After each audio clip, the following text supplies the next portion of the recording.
जय श्री श्याम दोस्तों, आज की कहानियों में आपका स्वागत है। सत्यनारायण भगवान की व्रत की कथा। बोलो श्री कृष्ण भगवान ने की जय। बोलो श्री नारायण भगवान ने की जय। शास्त्रों में बताया गया है कि सत्यनारायण व्रत कथा का पाठ करने से व्यक्ति को 1000 यज्ञ करने के बराबर पुण्य फल की प्राप्ति होती है। सत्यनारायण भगवान व्रत कथा में भगवान विष्णु के सत्य स्वरूप के बारे में बताया गया है। इस व्रत का पाठ करने से घर में सुख समृद्धि का वास होता है और भगवान विष्णु की कृपा बनी रहती है। बोलो श्री कृष्ण भगवान ने की जय। एक समय की बात है, नैमिषारण्य तीर्थ में शौनकादि 88,000 ऋषियों ने श्री सूत जी से पूछा, हे प्रभु, इस कलयुग में वेद विद्या रहित मनुष्य को प्रभु भक्ति किस प्रकार मिल सकती है तथा उनका उद्धार कैसे होगा। हे मुनिश्रेष्ठ, कोई ऐसा तप बताइए जिससे थोड़े समय में ही पुण्य मिले और मनवांछित फल भी मिले। इस प्रकार की कथा सुनने की हम इच्छा रखते हैं। सर्वशास्त्रों के ज्ञाता सूत जी बोले, हे वैष्णवों में पूज्य, आप सभी ने प्राणियों के हित की बात पूछी है, इसलिए मैं एक ऐसे श्रेष्ठ व्रत को आप लोगों को बताऊंगा जिसे नारद जी ने श्री लक्ष्मी नारायण जी से पूछा था और लक्ष्मीपति ने मणि श्रेष्ठ नारद जी से पूछा था। आप इसे ध्यान से सुनिए। एक समय की बात है, योगीराज नारद जी दूसरों के हित की इच्छा के लिए अनेकों लोकों में घूमते हुए मृत्यु लोक में आ पहुंचे। यहाँ उन्होंने अनेक योनियों में जन्मे प्राय सभी मनुष्यों को अपने कर्मों द्वारा अनेकों दुखों से पीड़ित देखा। उनका दुख देख नारद जी सोचने लगे कि कैसा यत्न किया जाए जिसके करने से निश्चित रूप से मानव के दुखों का अंत हो जाए। इसी विचार पर मनन करते हुए वे विष्णु लोक में गए। वहां वह देवों के ईश नारायण की स्तुति करने लगे, जिनके हाथों में शंख चक्र गदा और पद्म थे, गले में वरमाला पहने हुए थे। स्तुति करते हुए नारद जी बोले, हे भगवान, आप अत्यंत शक्ति से संपन्न है। मन तथा वाणी भी आपको नहीं पा सकती है। आपका यदि मध्य तथा अंत नहीं है, निर्गुण स्वरूप सृष्टि के कारण भक्तों के दुख को दूर करने वाले हैं। आपको मेरा नमस्कार है। नारद जी की स्तुति सुन विष्णु भगवान बोले, हे मुनि श्रेष्ठ, आपके मन में क्या बात है? आप किस काम के लिए पधारे हैं, उसे निसंकोच कहिए। इस पर नारद जी बोले, मुनि ही की मृत्यु लोक में अनेक योनियों में जन्मे मनुष्य अपने कर्मों के द्वारा अनेकों दुख से दुखी हो रहे हैं। हे नाथ, आप मुझ पर दया रखते हैं तो बताइए कि वो मनुष्य थोड़े प्रयास से ही अपने दुखों को से छुटकारा कैसे पा सकते हैं। श्री हरि बोले, हे नारद, मनुष्यों की भलाई के लिए तुमने बहुत अच्छी बात पूछी है। जिसके करने से मनुष्य मोह से छूट जाता है, वह बात मैं तुमसे कहता हूँ, उसे सुनो। स्वर्ग लोक व मृत्यु लोक दोनों में एक दुर्लभ उत्तम व्रत है जो पुण्य देने वाला है। आज प्रेमवश होकर मैं उसे तुमसे कहता हूँ। सत्यनारायण भगवान का यह व्रत अच्छी तरह विधान पूर्वक करके मनुष्य तुरंत ही यहाँ सुख भोग कर मरने पर मोक्ष पाता है। श्री हरि के वचन सुन नारद जी बोले कि उस व्रत का फल क्या है, उसका विधान क्या है, यह व्रत किसने किया था, इस व्रत को किस दिन करना चाहिए, सभी कुछ विस्तार से बताएं। नारद जी की बात सुनकर श्री हरि बोले, दुख व शोक को दूर करने वाला, यह सभी स्थानों पर विजय दिलाने वाला है। मानव को भक्ति व श्रद्धा के साथ शाम को श्री सत्यनारायण की पूजा धर्मपरायण होकर ब्राह्मणों व बंधुओं के साथ करनी चाहिए। भक्ति भाव से ही नैवेद्य, केले का फल, घी, दूध और गेहूं का आटा सवाया ले गेहूं के स्थान पर साठी का आटा, शक्कर तथा गुड़ लेकर वह सभी भक्षण योग्य पदार्थों को मिलाकर भगवान को भोग लगाए। ब्राह्मणों सहित बंधु बांधवों को भी भोजन कराएं। उसके बाद स्वयं भोजन करें। भजन कीर्तन के साथ भगवान की भक्ति में लीन हो जाएं। इस तरह से सत्यनारायण भगवान का यह व्रत करने पर मनुष्य की सारी इच्छाएं निश्चित रूप से पूरी होती हैं। इसी कलिकाल अर्थात कलयुग में मृत्यु लोक में मोक्ष का यही एक सरल उपाय बताया गया है। श्री सत्यनारायण व्रत कथा का पहला अध्याय संपूर्ण हुआ। बोलो श्री सत्यनारायण भगवान की जय। सत्यनारायण भगवान की व्रत कथा का दूसरा अध्याय। सूत जी बोले, हे ऋषियों, जिसने पहले समय में इस व्रत को किया था उसका इतिहास कहता हूँ, ध्यान से सुनो। सुंदर काशीपुरी नगरी में एक अत्यंत निर्धन ब्राह्मण रहता था। भूख प्यास से परेशान वह धरती पर घूमता रहता था। ब्राह्मणों से प्रेम करने वाले भगवान ने एक दिन ब्राह्मण का वेश धारण कर उसके पास जाकर पूछा, हे विप्र, नित्य दुखी होकर तुम पृथ्वी पर क्यों घूमते हो? दीन ब्राह्मण बोला, मैं निर्धन ब्राह्मण हूँ, भिक्षा के लिए धरती पर घूमता हूँ। हे भगवान, यदि आप इसका कोई उपाय जानते हो तो बताइए। वृद्ध ब्राह्मण कहता है, श्री सत्यनारायण भगवान का मनोवांछित फल देने वाले हैं, इसलिए तुम उनका पूजन करो। इसे करने से मनुष्य के सभी दुखों से मुक्त हो जाता है। वृद्ध ब्राह्मण बनकर आए सत्यनारायण भगवान उस निर्धन ब्राह्मण को व्रत का सारा विधान बताकर अंतर्ध्यान हो गए। ब्राह्मण मन ही मन सोचने लगा कि जिस व्रत को वृद्ध ब्राह्मण करने को कह गया है, मैं उसे जरूर करूंगा। यह निश्चय करने के बाद उसे रात में नींद नहीं आई। वे सवेरे उठकर सत्यनारायण भगवान के व्रत का निश्चय कर भिक्षा के लिए चला गया। उस दिन निर्धन ब्राह्मण को भिक्षा में बहुत धन मिला, जिससे उसने बंधु बांधवों के साथ मिलकर श्री सत्यनारायण भगवान का व्रत संपन्न किया। भगवान सत्यनारायण का व्रत संपन्न करने के बाद वह निर्धन ब्राह्मण सभी दुखों से छूट गया और अनेक प्रकार की संपत्तियों से युक्त हो गया। उसी समय से यह ब्राह्मण हर माह इस व्रत को करने लगा। इस तरह से सत्यनारायण भगवान के व्रत को जो मनुष्य करेगा, वह सभी प्रकार के पापों से छूटकर मोक्ष को प्राप्त होगा। जो मनुष्य इस व्रत को करेगा, वह भी सभी दुखों से मुक्त हो जाएगा। सूत जी बोले, इस तरह से नारद जी से नारायण जी का कहा हुआ श्री सत्यनारायण व्रत को मैंने तुमसे कहा। हे विप्रो, अब मैं और क्या कहूँ? ऋषि बोले, हे मुनिवर, संसार में उस विप्र से सुनकर और किस किस ने इस व्रत को किया, हम सब इस बात को सुनना चाहते हैं। इसके लिए हमारे मन में श्रद्धा का भाव है। सूत जी बोले, हे मुनियो, जिस जिसने इस व्रत को किया है वे सब सुनो। एक समय वही विप्र धन व ऐश्वर्य के अनुसार अपने बंधु बांधवों के साथ इस व्रत को करने को तैयार हुआ। उसी समय एक लकड़ी बेचने वाला बूढ़ा आदमी आया और लकड़ियां बाहर रखकर अंदर ब्राह्मण के घर में गया। प्यास से दुखी वह लकड़हारा उनको व्रत करते देख विप्र को नमस्कार कर पूछने लगा कि आप यह क्या कर रहे हैं? तो उन्होंने बताया कि व्रत कर रहा हूँ तथा इसे करने से क्या फल मिलेगा, कृपया करके मुझे बताइए। ब्राह्मणों ने कहा कि सब मनोकामनाओं को पूरा करने वाला यह सत्यनारायण भगवान का व्रत है। इनकी कृपा से ही मेरे घर में धन धान्य आदि की वृद्धि हुई है। विप्र से सत्यनारायण व्रत का बारे में जानकर लकड़हारा बहुत प्रसन्न हुआ। चरणामृत लेकर वह प्रसाद खाने के बाद वह अपने घर को गया। लकड़हारे ने अपने मन में संकल्प किया कि आज लकड़ी बेचने से जो धन मिलेगा, उसी से श्री सत्यनारायण भगवान का उत्तम व्रत करूंगा। मन में इस विचार को ले बूढ़ा आदमी सिर पर लकड़ियां रख उस नगर में बेचने गया जहाँ धनी लोग ज्यादा रहते थे। उस नगर में उसे अपनी लकड़ियों का दाम पहले से 4 गुना अधिक मिला। बूढ़ा प्रसन्नता के साथ दाम लेकर केले, शक्कर, घी, दूध, दही और गेहूं का आटा ले सत्यनारायण भगवान के व्रत की अन्य सामग्रियां लेकर अपने घर में गया। वहां उसने अपने बंधु बांधवों को बुलाकर विधि विधान से सत्यनारायण भगवान का पूजन और व्रत किया।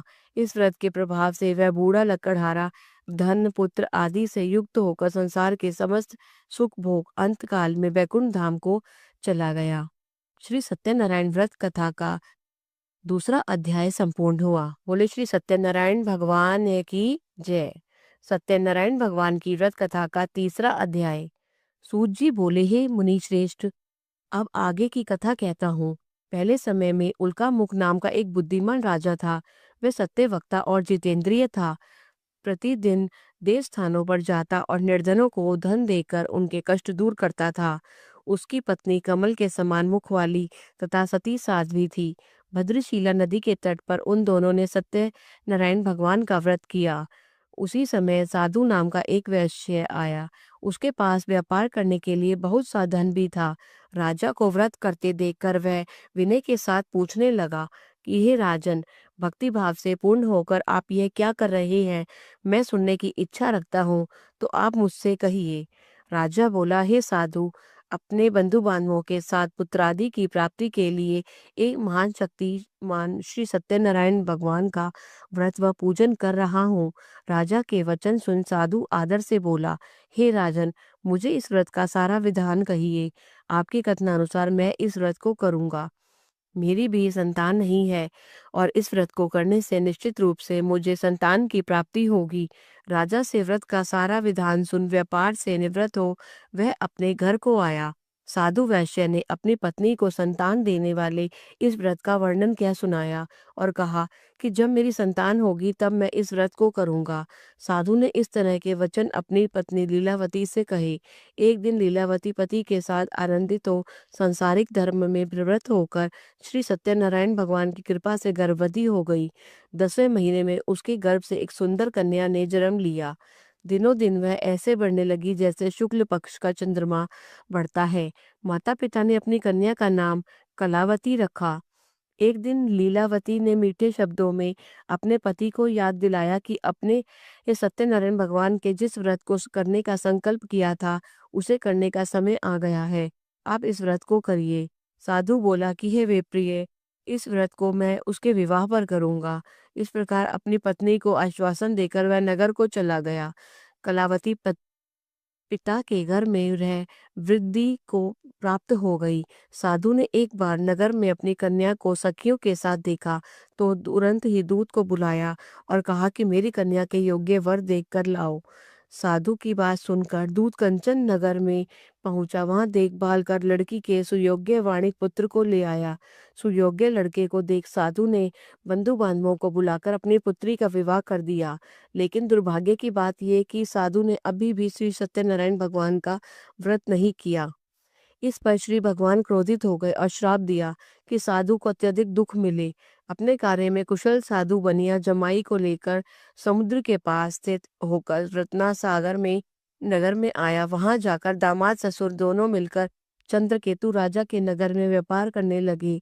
एक दिन भगवान सत्यनारायण की माया से एक चोर राजा का धन चुराकर भाग रहा था। उसने राजा के सिपाहियों को अपना पीछा करते देख चुराया हुआ धन वहां रख दिया जहां साधु अपने जमाई के साथ ठहरा हुआ था। राजा के सिपाहियों ने साधु वैश्य के पास जाकर धन का को पड़ा देखा और ससुर जमाई दोनों को बांधकर प्रसन्नता से राजा के पास ले गए और कहा कि उन दोनों चोरों ने ये हम पकड़ कर लाए हैं। आप आगे की कार्यवाही की आज्ञा दें। राजा की आज्ञा से उन दोनों की कठिन कारावास में डाल दिया गया। उनका सारा धन भी छीन लिया गया। श्री सत्यनारायण भगवान से श्राप से साधु की पत्नी भी बहुत दुखी हुई। घर में जो धन रखा था उसे चोर चुरा ले गए। शारीरिक तथा मानसिक पीड़ा व भूख प्यास से अति दुखी हो अन्न की चिंता में कलावती के ब्राह्मण के घर आई। वहां उसने श्री सत्यनारायण भगवान का व्रत होते देखा। फिर कथा भी सुनी। वह प्रसाद ग्रहण कर वह रात को घर वापस आई। माता के कलावती से पूछे ने कि हे पुत्री, तुम कहाँ गई थी और तेरे मन में क्या है और तेरे तन में क्या है? कलावती ने अपनी माता से कहा, हे माता, मैंने एक ब्राह्मण के घर में श्री सत्यनारायण भगवान का व्रत देखा है। कन्या के वचन सुन सी लीलावती भगवान के पूजन की तैयारी करने लगी। लीलावती ने परिवार व बंधुओं सहित श्री सत्यनारायण भगवान का पूजन किया और उससे वर मांगा कि मेरे पति और जमाई शीघ्र घर आ जाएं। साथ ही यह प्रार्थना की कि हम सब अपराध को क्षमा करें। श्री सत्यनारायण भगवान इस व्रत से संतुष्ट हो गए और राजा चंद्रकेतु को सपने में दर्शन दे कहा, हे राजन, तुम उन दोनों वैश्यों को छोड़ दो। तुमने उनका जो धन लिया है उसे वापस कर दो। अगर ऐसा नहीं किया तो मैं तुम्हारा धन, राज्य व संतान सभी को नष्ट कर दूंगा। राजा को यह सब कहकर वे अंतर्ध्यान हो गए।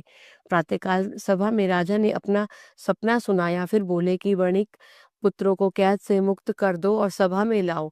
दोनों ने आते ही राजा को प्रणाम किया। राजा मीठी वाणी में बोला, हे मानव भावों, भाग्यवश ऐसा कठिन दुख तुम्हें प्राप्त हुआ है, लेकिन अब तुम्हें कोई भय नहीं है।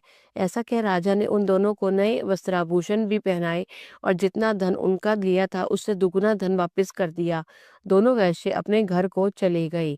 बोलो श्री कृष्ण भगवान की जय। सत्यनारायण व्रत कथा का तीसरा अध्याय संपूर्ण हुआ। बोलो सत्यनारायण भगवान की जय। सत्यनारायण भगवान की व्रत कथा का चौथा अध्याय।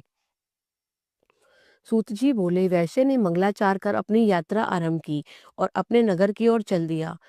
उनके थोड़ी दूर जाने पर एक दंडी वेशधारी सत्यनारायण ने उनसे पूछा, हे साधु, तेरी नाव में क्या है? अभिवाणी वणिक हंसता हुआ बोला, हे दंडी, आप क्यों पूछते हो क्या धन लेने की इच्छा है? मेरी नाव में तो बेल व पत्ते भरे हुए हैं। वैश्य के कठोर वचन सुन भगवान बोले, तुम्हारा वचन सत्य हो। दंडी के ऐसे वचन कह वहां से दूर चले गए। कुछ दूर जाकर समुद्र के किनारे बैठ गए। दंडी के जाने के बाद साधु वैश्य ने नित्य क्रिया के पश्चात नाव को ऊंची उठते देखकर अचंभा माना और नाव में बेल पत्ते आदि देख वह मूर्छित हो जमीन पर गिर पड़ा। मूर्छा खुलने पर वह अत्यंत शोक में डूब गया। तब उसका दामाद बोला कि आप शोक न मनाएं, यह दंडी का शाप है, इसलिए हमें उनकी शरण में जाना चाहिए, तभी हमारी मनोकामना पूरी होगी। दामाद की बात सुनकर वह दंडी के पास पहुंचा और अत्यंत भक्तिभाव नमस्कार करके बोला, मैंने आपसे जो जो असत्य वचन कहे थे उनके लिए मुझे क्षमा कर दें। ऐसा कहकर महान शोकातुर हो रोने लगा। तब दंडी भगवान बोले, हे वणिक पुत्र, मेरी आज्ञा से बार बार तुम्हें दुख प्राप्त हुआ है, तू मेरी पूजा से विमुख हुआ। साधु बोला, हे भगवान, आपकी माया से ब्रह्मा आदि देवता भी आपके रूप को नहीं जानते, तब मैं अज्ञानी कैसे जान सकता हूँ। आप प्रसन्न होइए, अब मैं सामर्थ्य के अनुसार आपकी पूजा करूंगा। मेरी रक्षा करो और पहले के समान नौका में धन भर दो। साधु वैश्य के भक्ति भाव पूर्व वचन सुनकर भगवान प्रसन्न हो गए और उसकी इच्छा अनुसार वरदान देकर अंतर्ध्यान हो गए। ससुर जमाई जब नाव पर आए तो नाव धन से भरी हुई थी। फिर वहीं अपने अन्य साथियों के साथ श्री सत्यनारायण भगवान का पूजन कर अपने नगर को चल दिए। जब नगर के नजदीक पहुंचे तो दूत को घर पर खबर करने के लिए भेज दिया। दूत साधु की पत्नी को प्रणाम कर कहता है कि मालिक अपने दामाद सहित नगर के निकट आ गए हैं। दूत की बात सुनकर साधु की पत्नी लीलावती ने बड़े हर्ष के साथ सत्यनारायण भगवान का पूजन कर अपनी पुत्री कलावती से कहा कि मैं अपने पति के दर्शन को जाती हूँ, तू कार्य पूर्ण कर शीघ्र आ जाना। माता के ऐसे वचन सुन कलावती जल्दी में प्रसाद छोड़ अपने पति के पास मिलने चली गई। प्रसाद की अवज्ञा के कारण श्री सत्यनारायण भगवान रुष्ट हो गए और नाव सहित उसके पति को पानी में डुबो दिया। कलावती अपने पति को वहां न पाकर रोती हुई जमीन पर गिर गई। नौका को डूबा हुआ देख वह कन्या को रोता देख साधु दुखी होकर बोला कि हे प्रभु, मुझसे तथा मेरे परिवार से जो भूल हुई है उसे क्षमा करे। साधु के दीन वचन सुनकर श्री सत्यनारायण भगवान प्रसन्न हो गए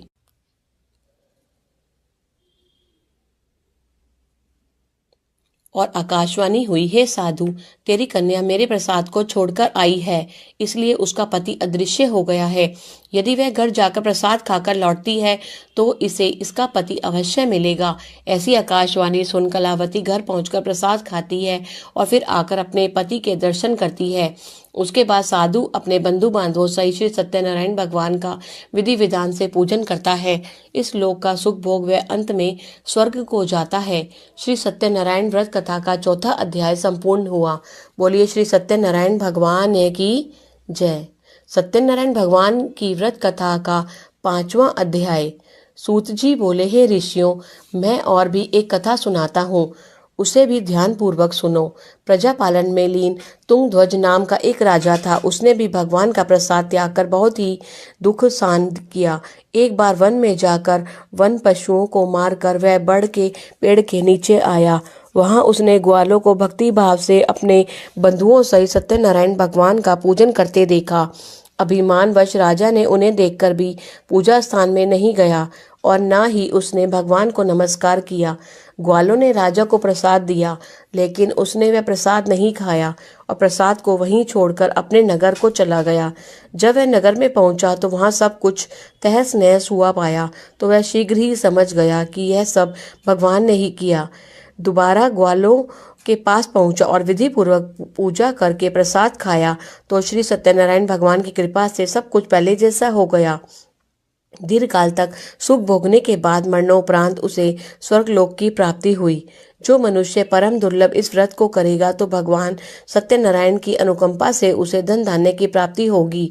निर्धन धनी हो जाता है और भयमुक्त हो जाता है और संतानहीन मनुष्य को संतान सुख मिलता है और सारे मनोरथ पूर्ण होने पर मानव अंतकाल में बैकुंठ को जाता है। सूत जी बोले, जिन्होंने पहले इस व्रत को किया है, अब उनके दूसरे जन्म की कथा कहता हूँ। वृषतानंद ब्राह्मणों ने सुदामा का जन्म लेकर मोक्ष की प्राप्ति की। लकड़हारे ने अगले जन्म में निषाद बनकर मोक्ष प्राप्त किया। उल्कामुख नाम का राजा दशरथ होकर बैकुंठ हो गया। साधु नाम के वैश्य ने मोर ध्वज बनकर अपने पुत्र को आरे से चीर कर मोक्ष पाया। महाराज तुंगध्वज ने स्वयंभू होकर भगवान में भक्ति युक्त हो कर्म कर मोक्ष पाया।